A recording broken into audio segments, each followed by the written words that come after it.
กองประชุมทาบทามบุคลากรรอบ2คณะพักคักทานแผนกอุตสาหกรรมและการค้าแขวงสมัยที่1ได้จัดขึ้นในตอนเช้าของวันที่24ตุลาคม2025ที่ห้องประชุมของตนโดยเกียรติของร่วมเป็นประธานและเผยแพร่เอกสารของสหายเพชรสมัยไสญาธิจักรคณะประจำภาคแขวง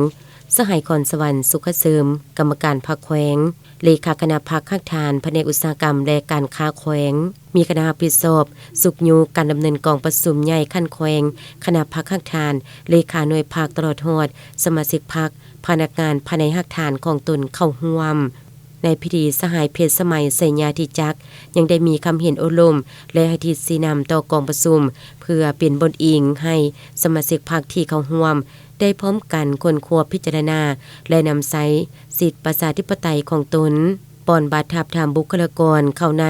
คณะพักคักทานแผนกอุตสาหกรรมและการค้าแขวงสมัยที่1รอบ2ให้มีความถูกต้องสอดคล้องตามมาตรฐานเงื่อนไขที่ได้กำหนดไว้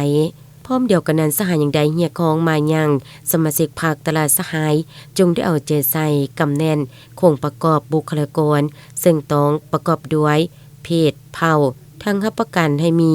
หุ่นอาวุโสหุ่นกลางและหุ่นนุ่มอย่างสมเหตุสมผล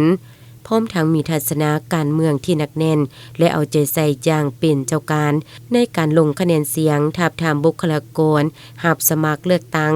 เข้าในคณะพรรคคักทานสมัยที่1ตามความเป็นจริงอย่างภาวะวิสัยเที่ยงธรรมยุติธรรมมีความจริงใจต่อกันรักษาใดความสามัคคีเป็นปึกเพนบนพื้นฐานแนวทางนโยบายระเบียบกฎหมายหลีกเว้นการลงคะแนนเสียงโดยขาดความรับผิดชอบสวยโอกาสคนล้มโจมตี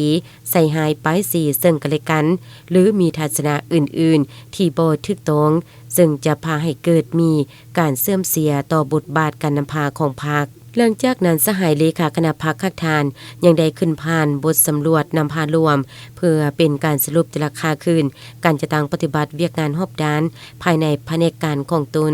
ตลอดระยะผ่านมา